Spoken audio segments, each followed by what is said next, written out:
In part two of our discussion of the structure of data, we're going to look at the overall organizational structure of how data warehouses, databases, and a new concept, data marts, are employed.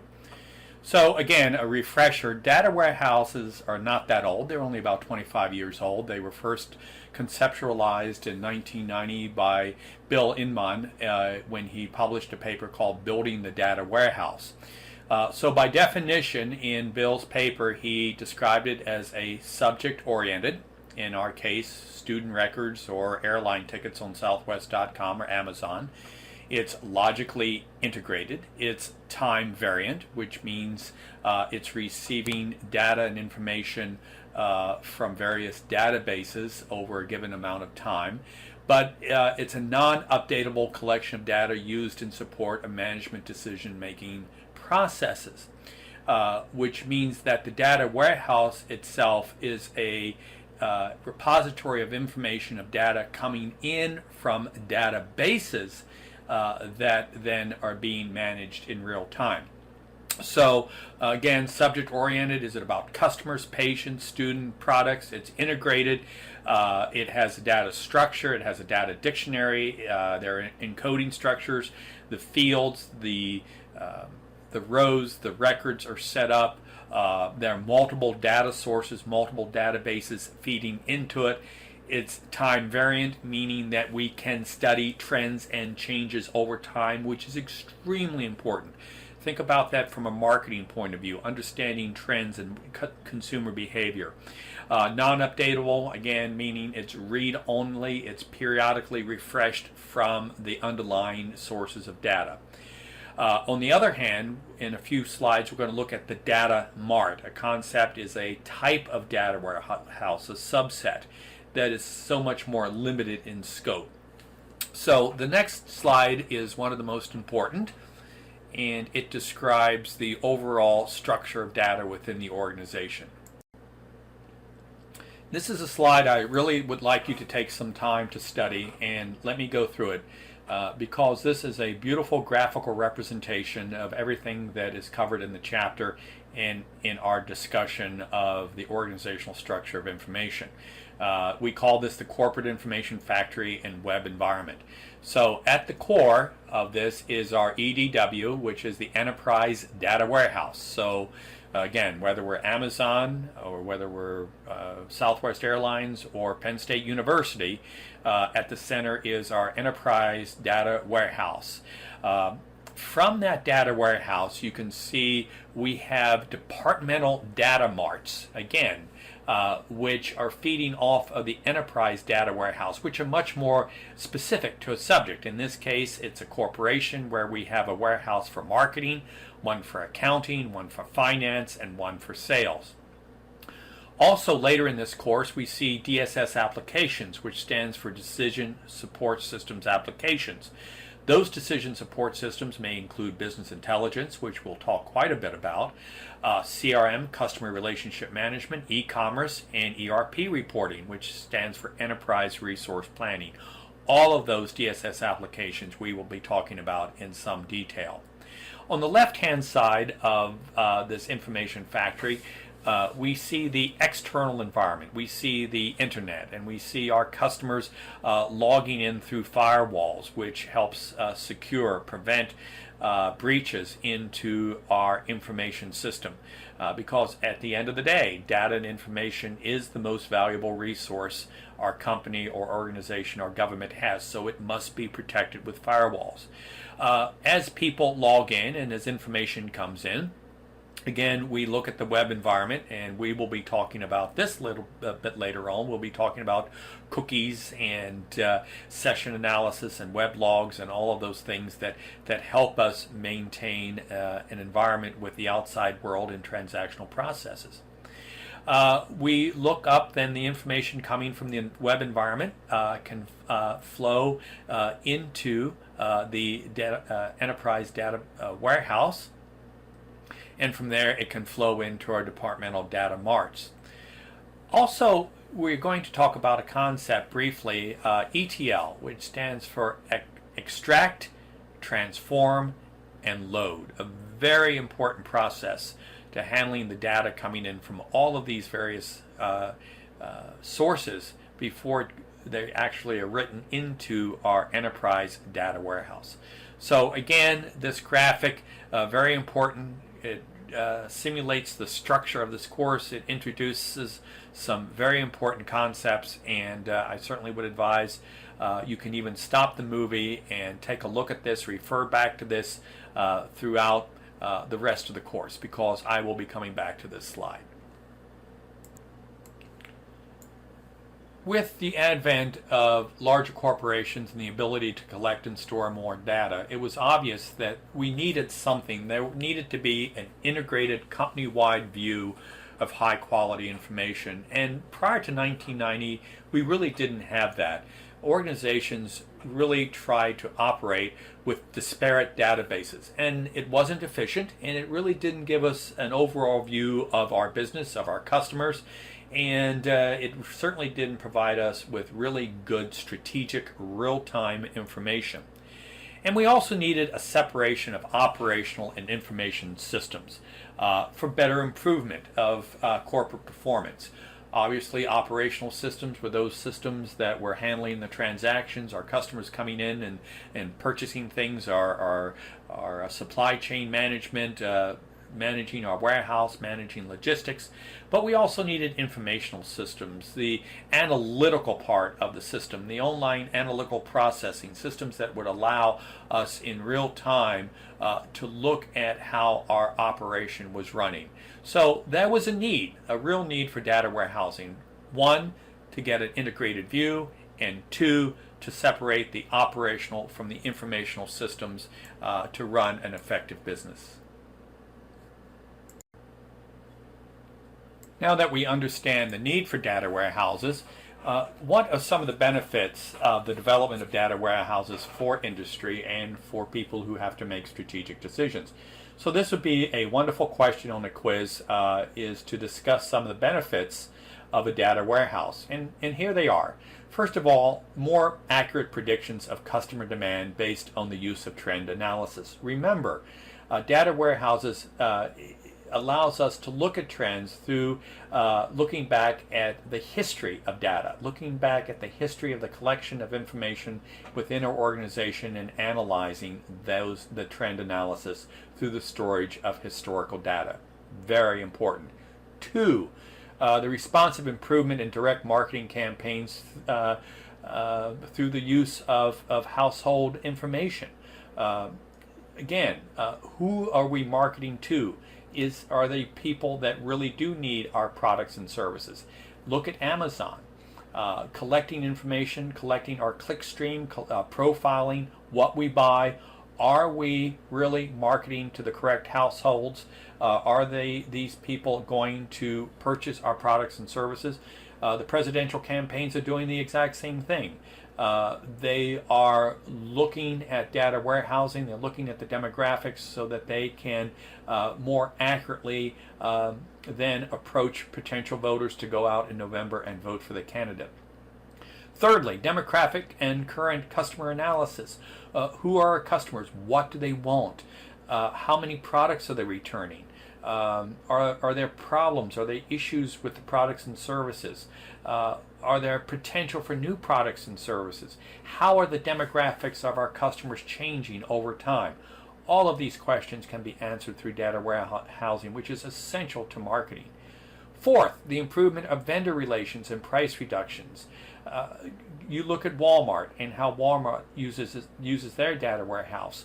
Again, making sure that the vendor actually can access the warehouse. Look at inventory levels. Look at shipping demands. Becoming much more efficient in the supply chain. Fifth, increasing levels of purchasing over the enterprise.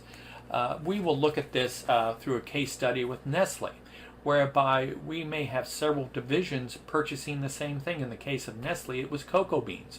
But each division was making their own contract for the cocoa bean, which was much more inefficient than if there was one contract buying in quantity, a basic principle of economics.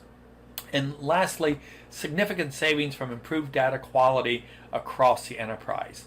Remember, data quality leads to information, information leads to more knowledgeable business decisions, which leads to a competitive advantage. So again, I want you to think about these 6 benefits. I want you to think about some of the movies and case studies we will examine in this course and how those case studies relate to these benefits and how they have given these companies a competitive advantage.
One of the main issues in setting up a data warehouse is that our databases may contain heterogeneous data, which means that the fields and records in our different databases that we're trying to integrate are not standard. They're heterogeneous.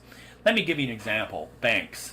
The most costly part of a bank merger, when 2 banks merge, is goes into the synchronization of the different databases, the data warehouses that the 2 banks have prior to the merger. Very expensive proposition, and it has to be done, and it has to be done correctly the first time.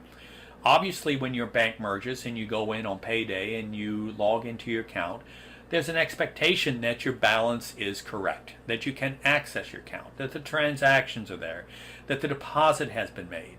And again, in order to synchronize the heterogeneous data between the databases, between the data warehouses, is a problem, and it is a real expense.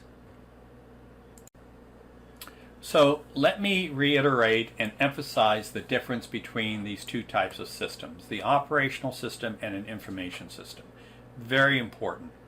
An operational system exists to run a business in real time based on current data, also called a system of record.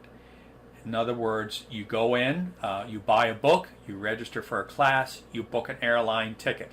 It's an operational system. You're creating a record. It's a system of records that's done in real time. It's based on current data at any given moment. On the other hand, an informational system is a system designed to support decision making based on historical point in time and prediction data for complex queries or data mining applications. And many of the labs that we're going to be doing in this course goes to the point that we are trying to make predictions, we're making complex queries or ask questions of our data warehouse, and we're doing it to support making good business decisions. So a very important difference between operational systems and information systems. I'd like you to study this slide very carefully. This slide gives us a beautiful listing of the difference between the operational and informational systems. Again, the primary purpose, the operational system runs on a current real-time basis. Informational systems support managerial decision making. The type of data in operational systems is based on the current representation of state of the business. How many sales are we making? How many registrations are we taking? And informational systems look at a historical point in time, a snapshot, to make predictions into the future. Primary users for an operational system, the frontline people in our company, clerks, salespeople, administrators. Informational systems are used by business analysts and managers in order to get a better view of the customer. A customer can also use an informational system to go back and look at, again, their account from a historical perspective. For instance, when I log into the electric company to pay my bill, I pay my bill operationally, but I also use it as an informational system to look back over the last year to see, well, historically, at any given point of time, how many kilowatts did I use last year as compared to this year. So as a consumer, I'm in one point engaged with the operational system to pay my bill, and an informational system to look at my history with that particular vendor. The scope of the usage. Operational systems are much more narrow and planned. They have simple updates and queries, which are transactional based. Informational systems are broad and ad hoc, complex queries and analysis to ask specific business questions. So very, very different. The design goal of an operational system is performance, throughput, availability. Obviously, the system has to be up. It has to be available so when people are sitting there with their Visa card, they can make those transactions. We can make sales. We can support customers. We can register for classes. On the other hand, an informational system, the design goal is to make it easy to use and flexible. And we'll look at this in a couple of weeks about flexibility and ease of use. Volume in an operational system, many constant updates. You can only imagine in Amazon, thousands, tens of thousands of transactions every minute, hundreds of thousands of transactions every hour. Informational systems, on the other hand, periodic batch updates coming in from the different databases and data marts into the enterprise data warehouse, and of course from there we do our analysis. So hopefully that helps you understand data warehouses. It helps you understand data marts, the overall organizational picture of how information systems exist in the typical organization, and the difference, the comparison between operational systems and informational systems. And again, to help you study and make sure that you fully understand the difference between a data warehouse and a data mart, I have prepared this slide for you to take a look at. And again, I would advise you stop the movie and look at this and understand it from a scope point of view. Data warehouses are application independent. They're centralized to the enterprise. Again, going back to that picture, the EDW in the center. The scope of the data mart is much more specific, subject-oriented. The data in a data warehouse is historical and detailed and summarized. In a data mart, there's some history, there's some detail, there's some summary specific to that subject, specific to sales or HR or whatever. The data warehouse contains multiple subjects. A data mart contains a single subject area, again, such as marketing, human resources, whatever. Data warehouse, the sources is coming in from many internal and external sources. In a data mart, there are few internal and external sources feeding into that data mart. Again, go back and look at the data factory, the information factory, study that outline. I think that will clarify those sources. Some other differences: data warehouses are, again, data oriented. They have a long life. They have great flexibility. On the other hand, data marts are more restrictive, again, based on the subject. They're more project oriented. They have a much shorter life, again, depending on the needs of the marketing or human resources or the different department in which the data mart is servicing. So again, the difference between a data warehouse and data mart. Hopefully this graph, this chart will help summarize those differences and help you understand.